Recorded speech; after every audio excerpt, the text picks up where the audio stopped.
All right, hello students. Let's go over rendering both in Premiere and After Effects. So for starters, in Premiere, you want to make sure that you have your sequence highlighted. If it's not highlighted and you do this, you go to File, Export, and Media, you'll know that it's grayed out. So anytime it's grayed out, it just means that you don't have the sequence highlighted because you can have multiple sequences and Premiere just doesn't know which one you want to actually render.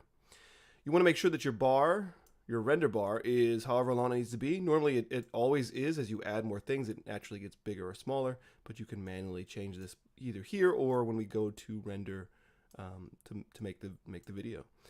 So let's do that. For Premiere, what's going to happen is you're going to go to File, and you're going to go to Export, and you're going to click on Media. Might take a few seconds. This dialog box appears here. It's got a lot of settings, right? We have Source up here, Output tab up here. You can just visually see if those match, right? I'm working in, this is my source, so you want to make sure your source matches your output.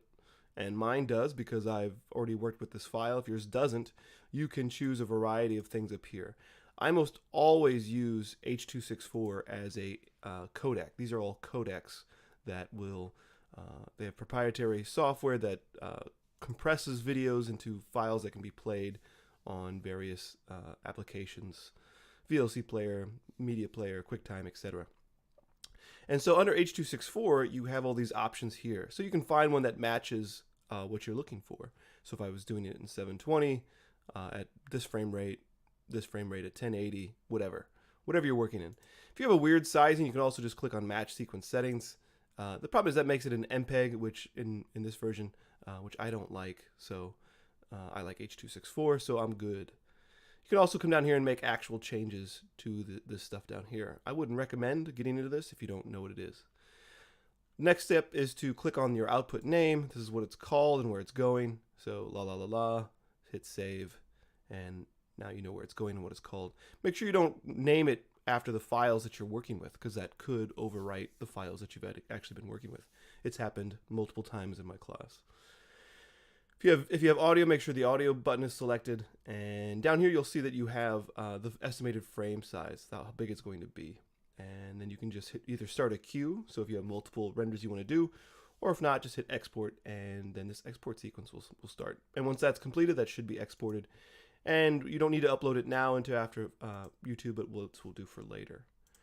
We'll jump to After Effects, cs5. So let's see here, open recent projects. Do I have something? I have a really big project, but whatever, you'll get the idea. So maybe I shouldn't show you such a complicated project. Let's just make it, well, that's fine. So in After Effects, a little bit different. It's kind of crazy how different they actually are. You'll want to make this bar down here, this work area, to be the size that you want it to be. And so how I typically do that is I just, I'm gonna actually press caps lock so you don't have to see this updated, so it just updates.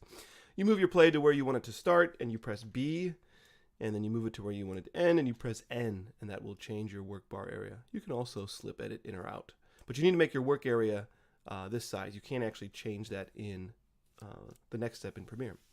So it is different. It's not under File. In this case, it's under Composition and Make Movie. This comes up down here. You'll see that I've already rendered out a few ones. I'll delete these to show you how yours should appear. So I've been rendering a lot here, is why I have a lot of these lines. If this is the first time you've rendered your file in After Effects, you should only have one, and you have a check mark next to it, right? So just so to talk about like how people work with After Effects, if you click on Best Settings right here, everyone see that? You have all these options. You can change the quality, you can change the resolution here. And so when you're working with After Effects and kind of trying to see what it looks like, a lot of people will come in here and maybe export at like a quarter resolution, right? So the resolution is at a quarter, and then we can hit OK. And then they'll render this because it'll render much faster, and then you can visually see if your timing works. If you're doing this for a final render, don't change that, keep that to full. If you're doing this for a final render, you don't even need to click on this setting. However, I would click on the arrow next to lossless and see if you have H.264 there. And if you do, just use that. And if not, come get me and I'll show you how I would do it. You click on this is where you can actually change the actual settings. You'll notice there's the audio output down here. So it's a little bit different. Format options up are here where you can control the bit rate and you can control some other things there. But generally, just click on the arrow next to this and choose H.264, and then you're good. You're going to click on this to output 2, so whatever it's called, blah, blah, blah. And then you've got to hit the render button, right?